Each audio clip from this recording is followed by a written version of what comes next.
Okay, it is 6:32. So why don't we call the meeting to order? Okay. Let's call the meeting to order. Let's start by saying the pledge and then a moment of silence following. And you're not obligated to do this, but it's free to refrain.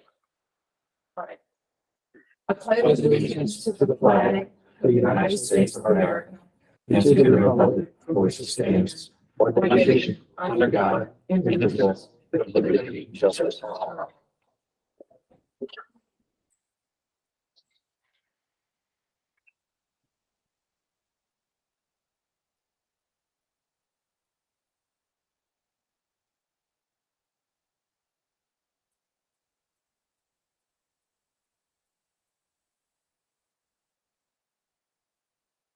Okay, so the first item on our agenda is to amend the agenda. Do I hear anyone wanting to amend the agenda?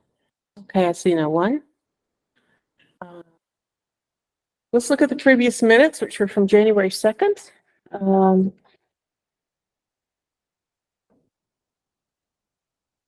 Do I hear a motion to approve the minutes of January 2nd? I'll make a motion to approve the minutes. Okay, I'll I'll second that. Oh, sorry. okay, Emma, good, thank you. All right, any discussion on the minutes? I did notice that in the list of members present that Emma's initial was wrong. It says L. Caffrey, so that should be E. Caffrey. Okay. Anyone else have any comments or observations? Okay, let's take a vote. Emma, how do you vote? Aye. Tara? Aye. Ryan? Aye. I vote aye. Aye. Okay, minutes are approved from the last meeting. Now it's time for public comments for items not on the agenda. Okay, no public comments. Let's move on. Okay, so our new business for tonight is, again, the ongoing budget discussion. Fire department, highway department, and capital plan will be reviewed tonight. So I'm going to turn it over to whoever is presenting. All right, we have Chief McAllister here to go over the fire department budget. In your packet, online, there's more information, but here there's descriptions of the fire department line items. There's also, this is the same budget as last week, but through high tech, I wrote numbers at the bottom of the page, so it's a little easier to refer to. Other than that, some other support information from the chief, and off we go. You want to give us a number? Page number? Oh, page number 2, we'll start with the revenue, and that is on page 3. You'll see ambulance fees. And then when we get to the expenses, those are found on page 10 on to 11. Okay, let's start on page 3. There you go. All right, well, let me just start out with an overview of the ambulance revenue. As you'll see, we have $65,000 in contracts, with those numbers going to be going up. And those are all based on a per capita and the amount of residents in the towns that we're contracted with. We're contracted with 5 other towns besides Windsor. And right now they're each paying $11.50 per capita, which is a very modest fee just to have a contract, which guarantees us going to their town. But it also gives us a little safety on the other end. If they have somebody that can't pay, we can go after the town to pay for the bill. We haven't done that ever, that I know of, because we haven't had to. And that's, towns have to have a designated ambulance service, correct? Yes, So they that do. means if there's a 911 call from one of our towns, our department is the one that gets that call. Correct. Yes. And that's all dispatch in the state of Vermont, so on and so forth. So, Ryan, you got your hand up, I heard? Kevy, I heard you say that they're paying a modest fee that's kind of just enough. Do you think we're charging enough? No, we're not. And that's being adjusted. Melissa and I have been, my administrative assistant who does all the budgeting, billing, well, not the budgeting, but the billing for ambulance services. And I have been discussing that and doing a little research. And we'll be coming up with a finalized number that we'll be getting out to these other towns as to what we'll be changing them to. So then that's going to be relatively soon because I know they're in budget season also. It's not going to happen. We are up for renewal in July. It's not going to be a monster change where it's going to affect, their budgets tremendously, especially when you're dealing with towns that have, 785 people or, 1,000 people in it. So we're looking at magnitudes of a couple of bucks per capita, not like going from 10,000 to 35,000 for a town. Correct. Yeah. I mean, for example, we go from 11 to maybe 15. And I'm just throwing that number out there per capita. Because I know there are other towns that charge way more than that, but because we have a private entity across the river that charges $11.50, I have to keep it close to that. Otherwise, we'll lose business. Okay, thanks for clarifying. Yep. That's why. Emma, Emma, I have a question. Do we have any competition? Who would be our competition that we would be losing that to, out of curiosity? we have a private for-profit ambulance service across the river. Am I allowed to say their name? I know who it is. Sure. Okay, it's Golden Cross. So, which is understaffed, by the way. yes, they are. And that. Very interesting. Yes, yeah. Good to know. Good to know. All right. I was just curious if we're worried, if there is somebody that we're worried about losing it to. And yes, kind of is the answer I'm getting. Yes.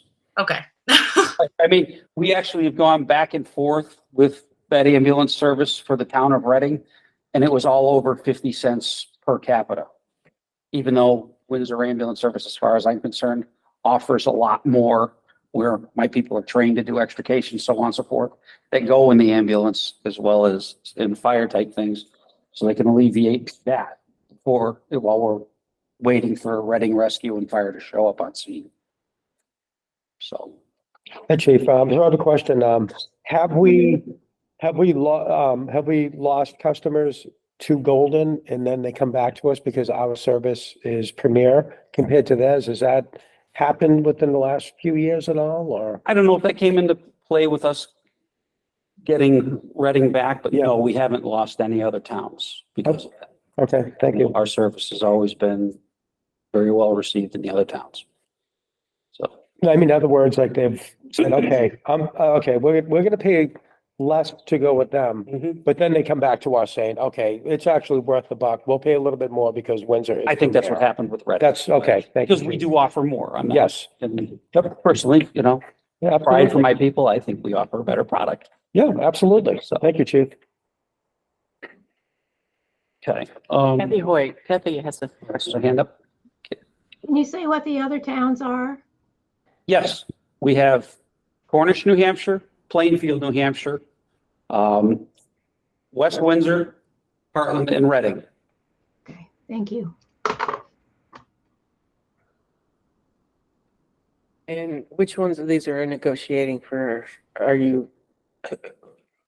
all of them would be? They all, yes, they're all coming up for contract. Yep, Okay, okay. for renewal.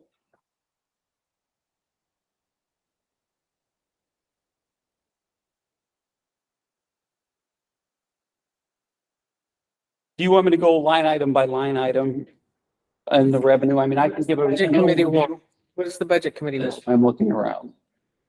If you have any questions on the line items, let me know. I'll answer to the best of my ability. But, I can give you a quick overview saying last year, the ambulance billed out $1.3 million, over $1.3 million from the calls that we go to. Some of that is paid by insurance, some is private pay. And, that's both 911 calls as well as our transfers.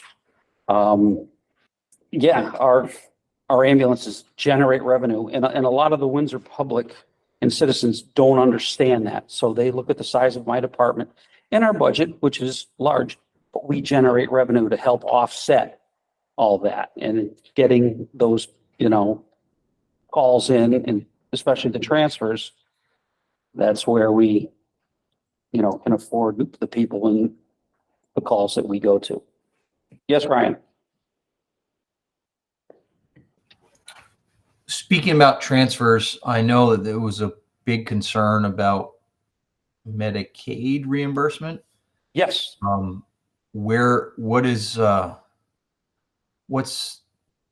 What's the data showing us? Are we heading in the wrong direction with that, or is it evened out and we have a better handle on it? You guys are answering all my questions, all my whole speech here, but that's good. We're actually that Medicaid study. We are part of the phase 2 of the study, and we are getting close to, we're more than halfway through it with the information that they want from us. I know Ron Barnes and Melissa have been working very hard on this study. It's a lot of extra work that they're requiring, and if we want to get paid by Medicaid, we have to participate in this. Phase 1 is already done. Phase 3 has started. Phase 3 is the final phase. So when they have all the numbers, they will determine what they're going to be paying us back. They originally started this thinking that they were overpaying all ambulance services across the United States. They're finding out, they are underpaying. And this is down to the minutia of how many miles, how much. So they want to know how much fuel is, how many miles these calls are, what is the cost for fuel, what is the cost for the ambulances, and the cost of ambulance is skyrocketing now. This study is actually going to bite Medicaid in the rear. Is it Medicare or Medicaid? Because Medicaid, excuse me. Yeah. Medicare is Medicaid. nationwide. Yeah. Medicaid is only Vermont. Well, no, because there's Medicaid, New Hampshire, there are different entities for Medicaid.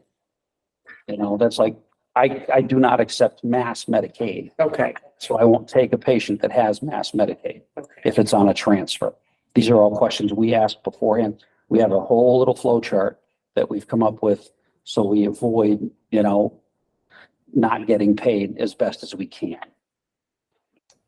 Medicaid is more, it's for like folks and families with lower incomes, and then Medicare is for folks over 65.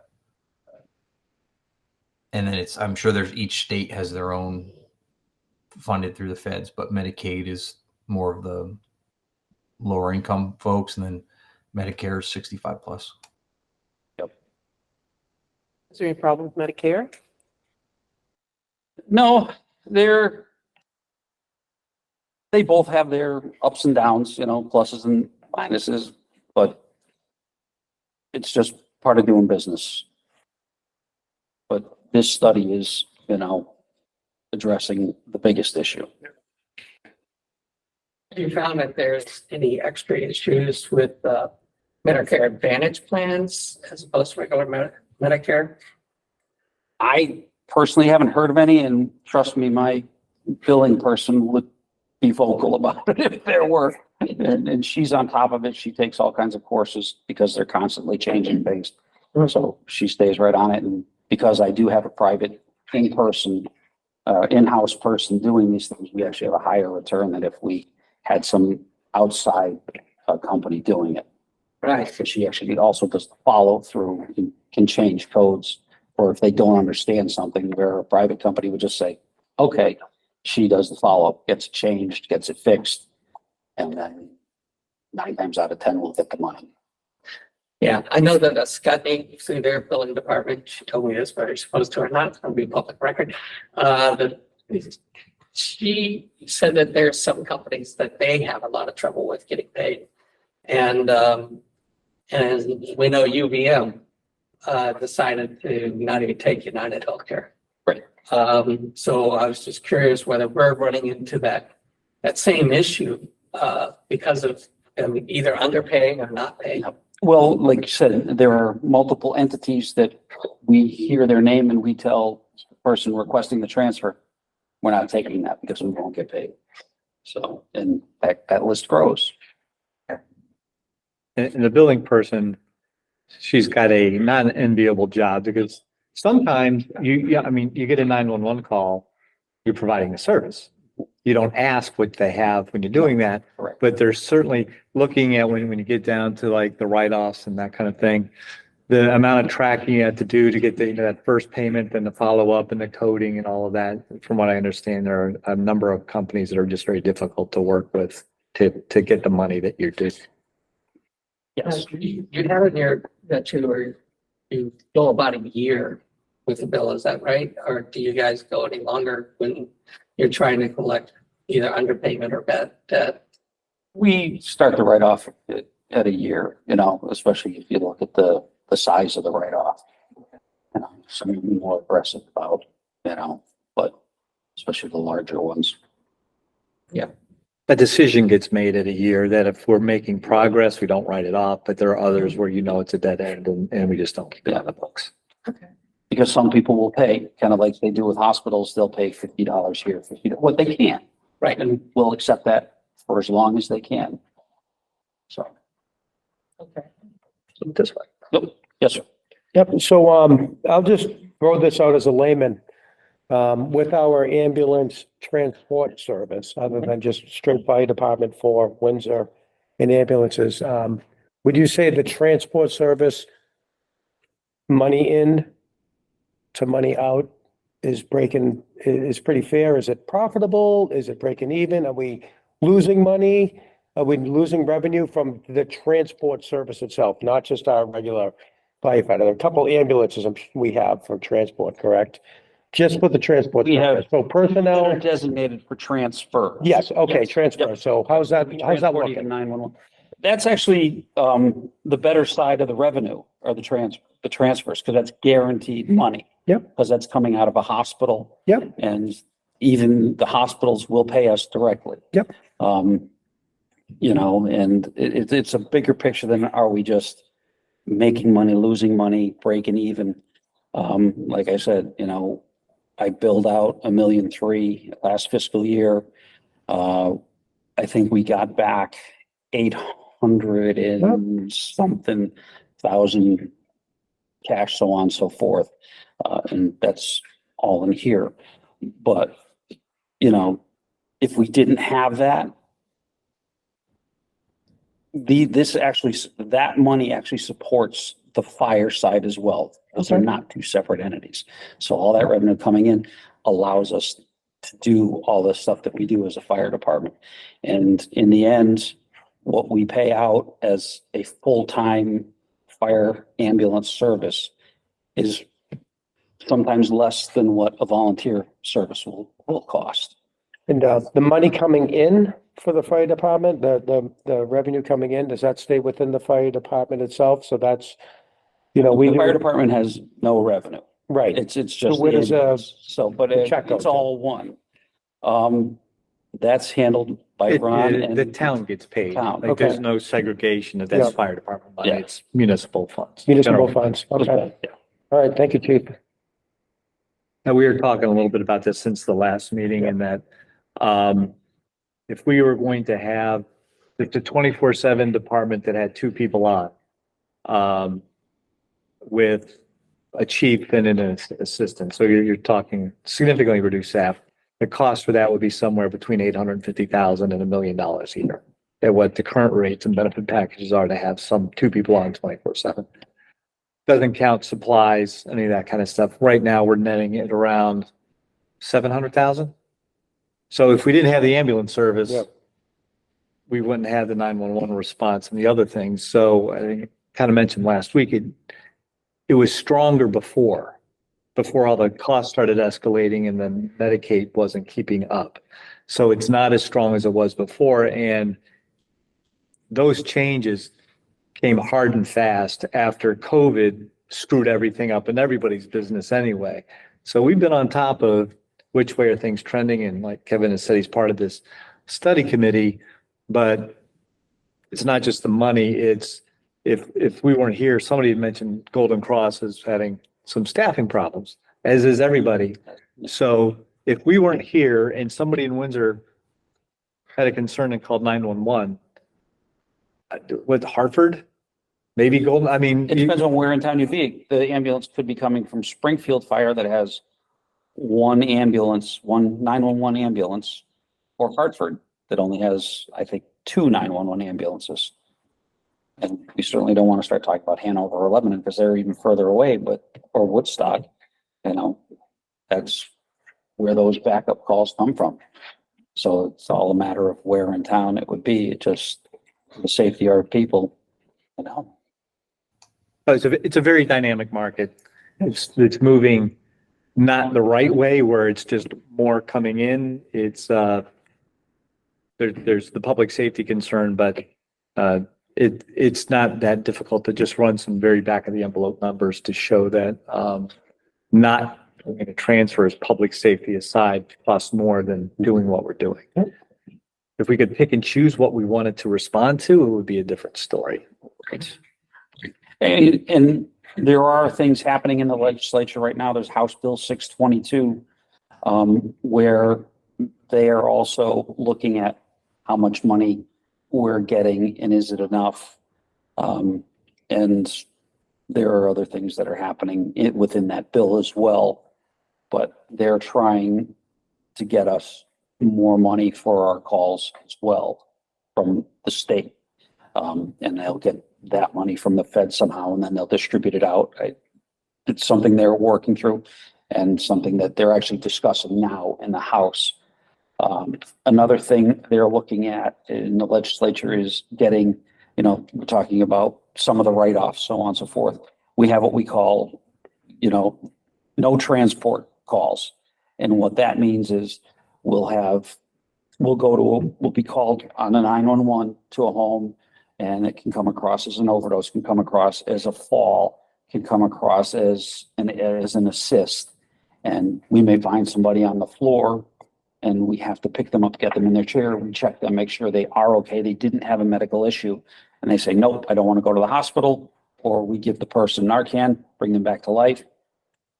And they say, nope, I don't want to go to the hospital. Well, technically, we're just dead. We brought you back. You really should be looked at. Nope, don't want to go. I'm fine. And we can't force them to go, nor do we attempt to. We try to persuade them because we also know that, won't get into that. But if we force them to go, we're technically kidnapping them and we can be charged as such. So we don't. So what about the payment on a call like that? Is that a factor? There's none Okay. at this time. There's none. And that's the effort in the legislature right now. They're researching that as well. It's a different bill. It's not in that House Bill 622. This is something, and they're looking to see if they'll be able to get transporting ambulance services that money to help offset some of those losses. Do you only get paid if you transport? Yes. Okay. So it's like looking at the run counts, not every run count is the same.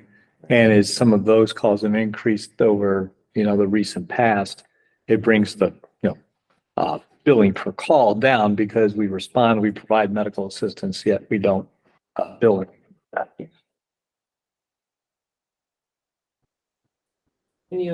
Okay, Kathy. Yeah, I have a question. I can't find the page I saw it on, but I understand the state taxes the ambulance revenue. Yes, they do. And that's something they came up with in the past 3 years. Yeah. I think we've been paying that for 3 years now. It's in like the intergovernmental fees. It's about 17,000 and change. Yeah, and that's based on how much revenue we generate as well. All right. Do they consider the write-offs in that? Is there a formula that they're- Who knows? That may be, they really aren't being very forthcoming with what they're discussing at this time because it's so new and so young. How they're going to actually offset these costs if they indeed pass it and do that. Maybe that's one way they can do it, is just get rid of that tax. Because that blindsided every ambulance service in Vermont when they did it. Yeah, it doesn't seem quite fair, does it? Well, from a lobbying perspective, when, our legislators are back in session, that's an easy number to identify. I assume that the state had a need to come up with some revenue to offset some of the expenses they're incurring on different transportation or medical issues. So they do that. Windsor taxpayers and every other town that's got an ambulance service pays that. In addition, as we're talking about responding to the 911 calls that we're not allowed to bill for, that's Windsor taxpayers subsidizing the policies of the state government. And we can agree or disagree if they're good policies or not, but sometimes you hear unfunded mandates coming down from the states where they just shift the cost down, and a taxpayer can't put a dollar value on what they're paying in order to provide that service. But it's a very real cost when they start escalating the way they have.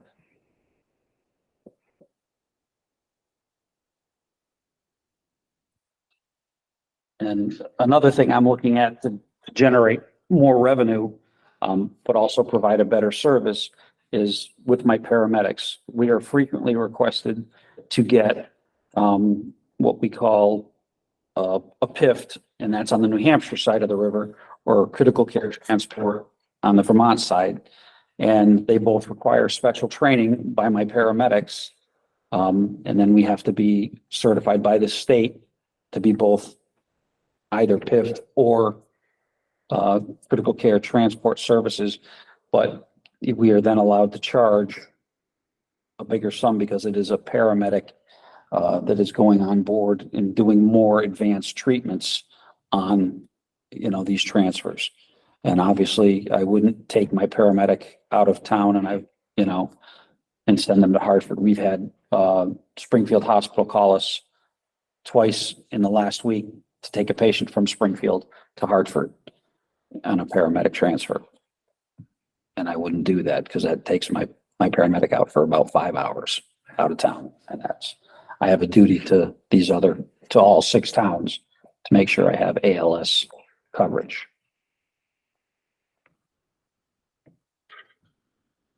We go to expense. Are people, you got the revenue questions? Okay. Turn the page, whatever I start. Looks like page 11 and 11. Yeah. If you, that. Well, I haven't changed much in my budgets in the last few years. This year I was forced, well, I shouldn't say forced, salaries went up. So that is obviously going to be the biggest thing you will see in my budget go up. We had to do that to be competitive in the Upper Valley. We offer so many services as Windsor Fire Department, in both ambulance and on the fire side of things. I would get people trained up and they would go to Hanover 11 and make $10 an hour more. And you can't blame them. Yes, we have a great benefits package through the town, but when they look at the difference, the younger generation really, and I hate to say this, they don't care about the benefits. They don't understand them yet because they're 20, they're 24. I have people that are 24, 22 working for me, and it's their first full-time job. So it's easy for them to hop and go to another town and make the bigger dollar number. And one of the, that's the biggest driver. Where we are now, we're competitive. We're still not at the same pay scale, nor do I ever anticipate being at the same pay scale as Hanover 11 because their money is ridiculous and they have a huge tax base. I understand that. My folks understand that. I'm pretty fortunate with the people I have because they are patient with that. And that's why I have to offer some of these more specialized trainings, some of the more specialized things that we do, the tech rescue things, just to keep their interest there, but it also makes them more marketable to go to another department at the same time. So it's the old catch-22. Then the other big up this year was operating supplies. Obviously, everything has gone up for me, and I had to ask for more money for that. So what does that consist of? That's our medications. That's all our medical supplies. Those are the largest things, and the day-to-day things around the station. And paper, copy paper, computer, the printers, so on and so forth. Okay. Um, the ambulance vehicle maintenance, that went up 5,000. That number probably, is going to be high. With the 2 new ambulances that are coming in. So that probably can be adjusted a little bit. It looks like this is right on par with the same kind of percentage increase as the police, right? Without double checking, but it looks like about dollar wise, about the same kind of increase also, right? Yeah. Yep. And once again, salaries and the benefits are the big driver of that increase. Everything else, like I say, I take into account that, Windsor doesn't have that huge tax base, and I don't want to kill the residents here with a huge increase. And I mean, I get creative when I'm purchasing ambulances. I went to, as the select board knows, I had to purchase 2 new ambulances. And when I went to purchase the exact same ambulance style that I have for the 2 transfer rigs, when I bought them previously, I think I spent about $270,000 on 2 of them. Not each, for the both of them. I went to order the exact same ambulance, exact same spec from the exact same company. For one, it was $247,000. And everybody's seeing that across the board. And on top of that, it's a 3-year build time. So you didn't go that route. I did not go that route. I Maybe got creative. I found another ambulance. It's a different style ambulance. And they came in at about $140,000 a piece. So. Yep.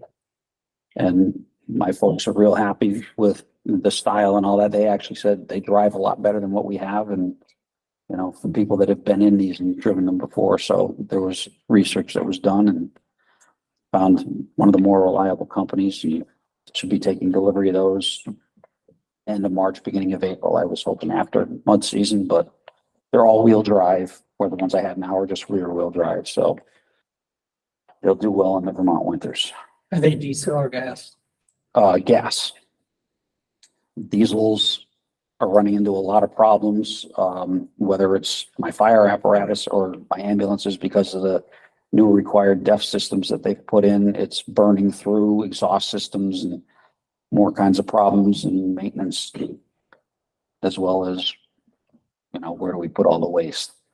So. Well, gas is as efficient or more efficient than diesel nowadays. It is nowadays. Buying now. Yeah, especially if you get into a twin turbo type. Yeah. You'll see a lot of vehicles in highway department, fire department, police department, because we did get backed up over COVID. So on the one side, if we would have had a couple of vehicles come in last year when they were supposed to, we would have seen last year's budget increase be more than the 3 and change there was.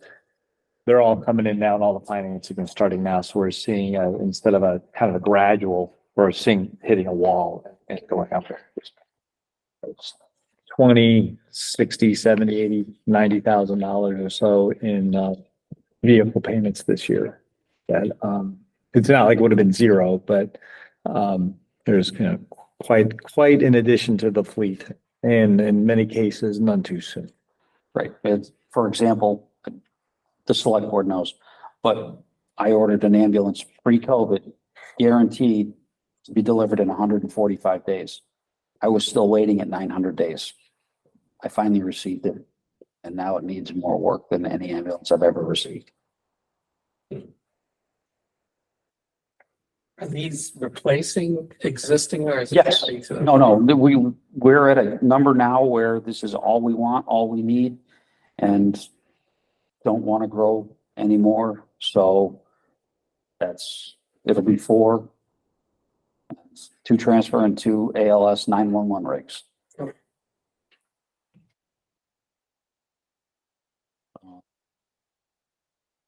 And expenses, we're talking about, and then that's really all I had go up. But, you will see our new pumper tanker is coming in. It's been delayed a little bit because who would have thought that axles would have been something affected by the supply chain? Axles nationwide for fire trucks have been pushed back, and now I'm probably expecting my new fire truck when it was supposed to be this month. Probably won't see it till May, which is fine by me because May I can get my folks out and train on it correctly without freezing up the pumps or freezing my vehicle. So that's good. So that's more looking to see that. And the nice thing about that is I wrote a highly, to the Assistance to Firefighters grant, which is for apparatus. It's one of the most difficult grants to get for firefighters. And, I got 500, I didn't get the full price of the apparatus, but I got $500,000 towards it. And you won't see that on there because we're using ARPA to supplement that last 160. And luckily, when I purchased the truck and all that, you folks don't know, but the same thing happened to fire trucks that happened to ambulances. An engine or a pumper tanker like this is now $1 million commonplace. The one I looked at went from, we purchased it at $660,000. Had I waited another month to place the order, it would have been over $800,000. So that's happening, and, you know, get into the whole, what fire chiefs are looking at worldwide and what we're thinking is going to happen with the apparatus. I can see the European model coming into play where we're going to be able to choose 4 different fire trucks throughout the United States, and that's it. Because that's what they have in Europe. Maybe not 4, but they're very limited. There aren't a bunch of different manufacturers. This is it, and that's how it's done. And this is your price. No ifs, ands, or buts. So, but that was a big positive, that won't be costing anything towards tax rate. And we'll also decrease on, you know, maintenance that we're putting into a 30-year-old tanker that's downstairs right now. That is already going to be going out west. They'll be using it to fight wildfires. Evidently, they'll rip it down, rebuild everything, and they can put their money into it. And our other engine that it replaced is in the Dominican Republic because they don't have the requirements for safety that we do here. So those are both, and that was well over 30 years old as well, which is what enabled the grant, because the pieces were over 30 years old. I've taken ladder 29 out of service due to mechanical issues. That has been the bane of my existence. And most recently, the rear brakes, calipers, rotors are cracked, needing replacement, and it's over $10,000 to get that done just for the rears. And tires won't pass inspection. You know, the town has put $26,000 into a new radiator and all that a few years back. It's just been nickeling and diming us. I have multiple towns covering us in the meantime, change their run cards. They know if there's a fire downtown, they have to be bringing their ladder truck first versus an engine. So we're covered until we figure out what we're going to do for the next ladder truck. I really don't think well, I can tell you, you know, some of the things that the fire department does. You know, people think fire department, all we go to are fires. Well, we don't. We do motor vehicle extrications. You know, tonight's going to be a perfect example. We've already had one slide off on the highway. You know, we go to the highway all the time. There's one thing about this job that I test most, and that's going on that highway, because we don't know what people are doing. They don't slow down when they come near us. I believe Sheriff Palmer will back me on that. And it's the scariest place for my people to operate and for me to watch my people operate. We've had one of our engines hit on the highway. We've had one person have to jump off the county road bridge onto county road from the highway, being injured because a truck was sliding out of control towards our accident scene.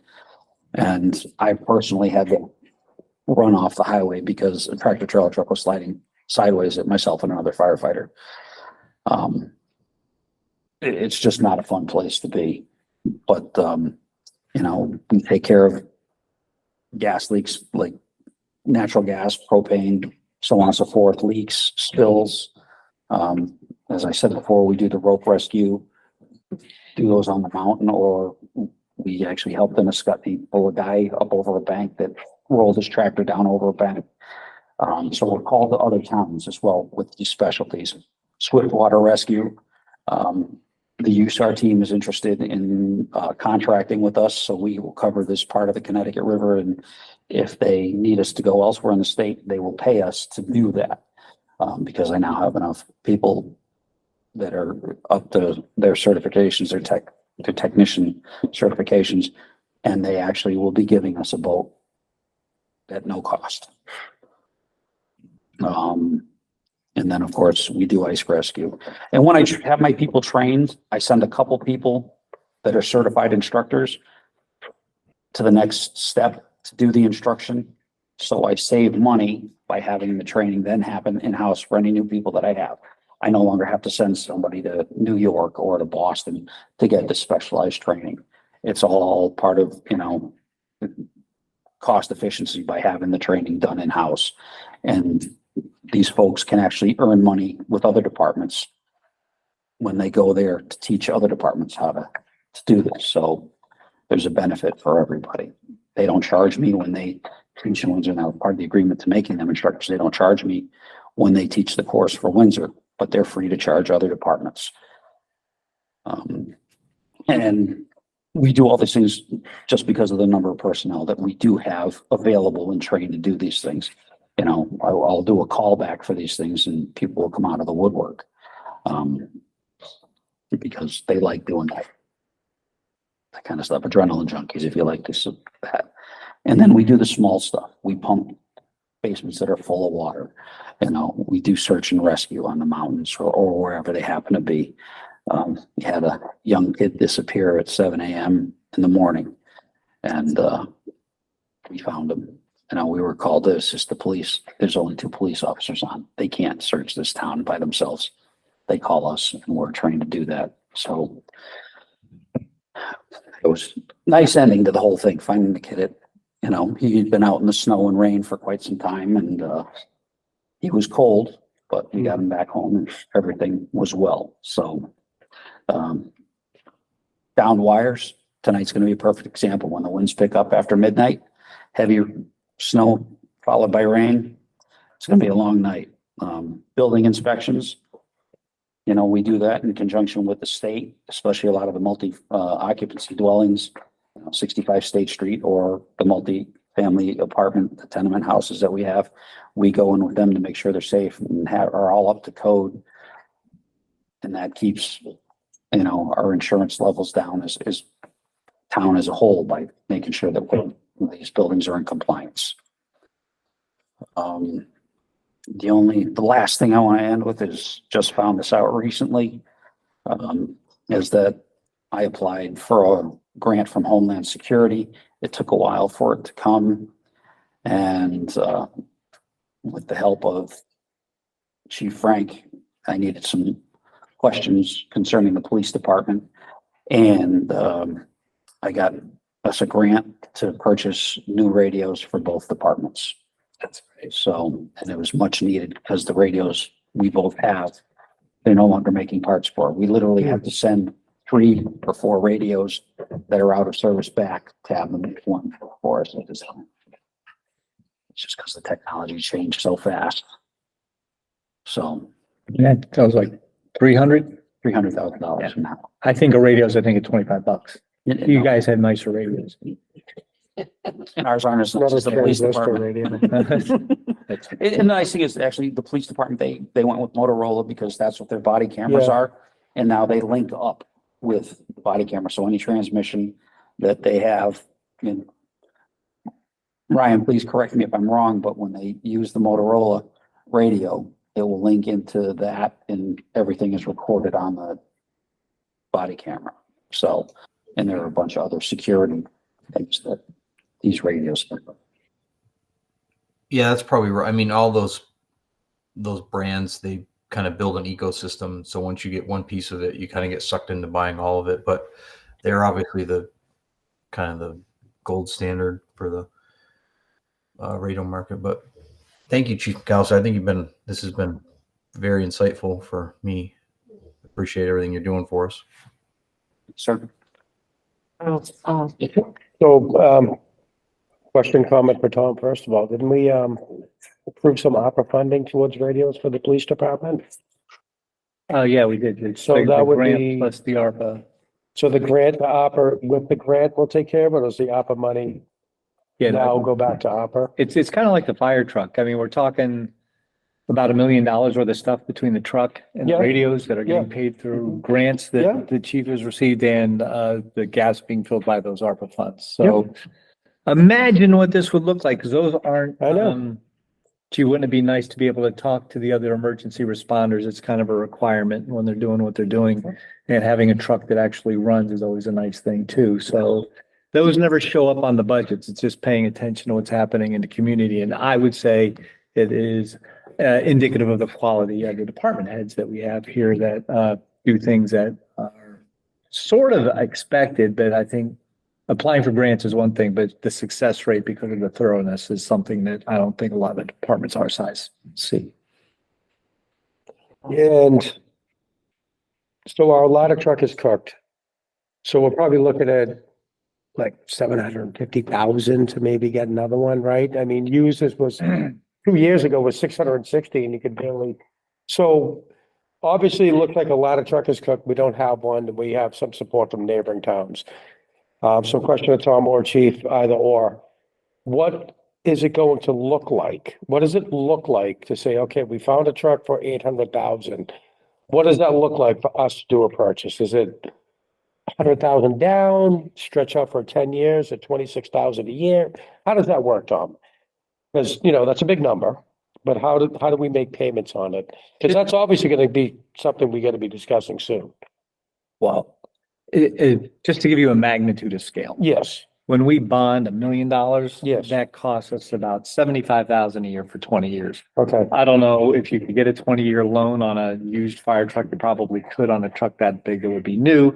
But if you took it and you doubled it, let's say it's going to be a 10-year loan, you'd be, so let's say between 75,000 and 150,000 for $1 million. And then if it's under $1 million, you can start scaling it back by that Okay. percentage. But you're talking a lot of money for a long time. yeah, so that's what we're looking at is a lot of money for a long time, but, that's coming up on the horizon soon. And I will obviously. continue to pursue Absolutely. ways to help finance Yeah, that. I'm just trying to throw numbers out there because we are a budget committee. I want everyone to just get a general idea of what we're still, moving towards. So with that said, I just want to thank you, Chief, for, coming here and sharing all your information, everything the fire department does. My brother's a firefighter. And he said, it's not always about, you might not be as busy as we were up where we were. He goes, but when you see a house going or potentially a whole block, you're going to lose. The fire department is ready and available and able to do what we needed to do. So I absolutely appreciate what you do for the security for our town. Thank you. Thank you. I just to echo that, I had the chief from Columbia, South Carolina, past chief from Columbia, South Carolina, come and visit the other day with his son, who used to work with me in my previous fire department. And obviously he had 660 employees, 34 stations. And he came and he says, yep, you've got all the same hazards we did, just at a smaller level. And he says, and his son told me later, he says, my dad's impressed with what you've done with your small budget. Yep. So that made me feel pretty good. Thank you, Chief. Yes, sir. I have a couple of questions. Once about the ladder truck, right now we're using mutual aid to supply what our needs are. What is the closest ladder truck? Who has it? Depends on where in town you are. It's either gonna be Brownsville or West Windsor. They bought Hartford's old ladder truck. And, Muscatney, they have a smaller 75-foot straight stick ladder. Okay. So estimated, it's like 15, 20 minutes out. Yes, because you have to allow for time for them to get to the station and all that. Yeah. So that's a lot of time when it comes to the fire. Yeah, they're not very patient. That seems like an eternity. Trust me, from the guy who stands there going, where's this piece of apparatus? The other question I have is kind of both police and fire together. The dispatching that's done, I noticed that there's a line under the fire department for, Yeah, CNS dispatching, and that did go up by $16,000, I believe. Yeah. Yeah. Now, kind of out of curiosity, how does that, I'm just don't understand how that's built out, because obviously somebody calls 911, so it's going to one spot. Do they bill the town per call, or is it a? Yes, Okay, it's based on a per call and because and an estimated per call. when I calculated that, just out of curiosity, it came up with about $48 a call. Does that sound about right? It could be, I mean, because you have our calls and then PD uses them much more, and you'll, Yeah, the they have PD a- number is bigger, yeah. But I mean, us Okay. doing the transfers and all that, anytime a call is generated, we're dinged. I mean, I see the economy scale currently for not having our own in-house, again, having 24-hour coverage. But if it starts to get much higher than that, if we use just the base salary factor of a fireman or a police officer as an example, because I came up with 170,000 between the two, somewhere just throwing loose numbers. We're now getting to the point where we can have somebody on 24/7 if it goes up like another $20,000. It No, at the same. I think a dispatch, if we did our own dispatch, the size of Windsor, you need 5 or 6 dispatchers, average about 120 apiece. 120 apiece. Yeah. Oh, that's a good job. I mean, Wow. even if you just said 75 Yeah. and I'm not going didn't with get all the that. benefits and all that into it, Right. you need 24/7 on, you need more than one person on. Okay. So you can't do it for 150. Right. So just round numbers, double it, Right. to have some redundancy. So that's not a spot we can look at. No.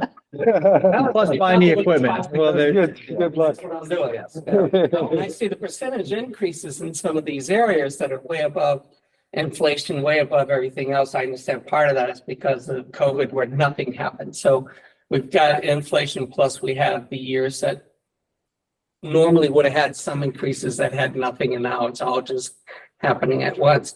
It's just kind of hard to absorb that and try to figure out, what we can do to make it affordable to. And this is, Windsor's not alone. I mean, I talked to the South Burlington Fire Sure. Chief. Their town is looking at 19%. They're presenting 19% tax increase to their residents. Yeah. That place is huge. And on the dispatch side, Hartford's not a cheap option. They're very expensive, and they've built themselves a bit of a racket. And I think for us to change over, it would be kind of an ordeal. And then I don't know that anybody else in the area has the capacity to take on the call volume either. So we're kind of at the mercy. I mean, Springfield couldn't handle it. Woodstock couldn't handle it. They have done okay with our call volume going there, but I don't think they could handle the call volume either. So I think we're kind of stuck at the mercy of Hartford right now. When you say that was the case, Kevin?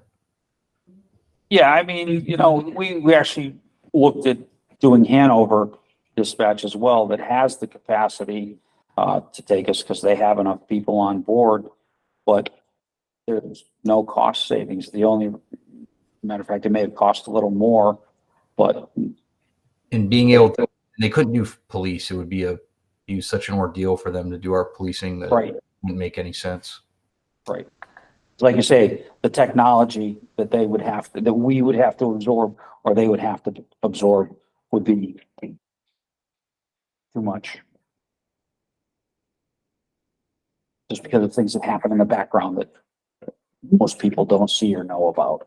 Sure. Without getting into the weeds with that. Okay. And you know what, while Kevin's here, I wanted, a little bit behind the scenes stuff, again, that the numbers don't show. We were looking at, payroll figures through the first half of this year. And we're 30 or 40,000 over budget, which isn't terrible in my mind, given the pay increases we did. But we're at 70% of his overtime budget and only like 28% of the part-time budget. So when we put together the staffing, when we do that, we say, here are the full-time shifts. This is what it's going to do. These are the shifts filled by part-time people. But unlike some other departments, somebody calls in sick, we fill the shift. We have to have the people here. So we're seeing, we have part-time people who work for us part-time, who work somewhere else full-time. Our full-time people work someplace else part-time because of the way their schedules work. So if somebody else is short-staffed, because we've heard Golden Cross is short-staffed, other surrounding towns are short-staffed, somebody's full-time somewhere else and they got to cover a shift for them, they can call into us and we don't cover the shift. We cover the shift with our own full-time person, just like that person's doing, but there's a body missing in the mix.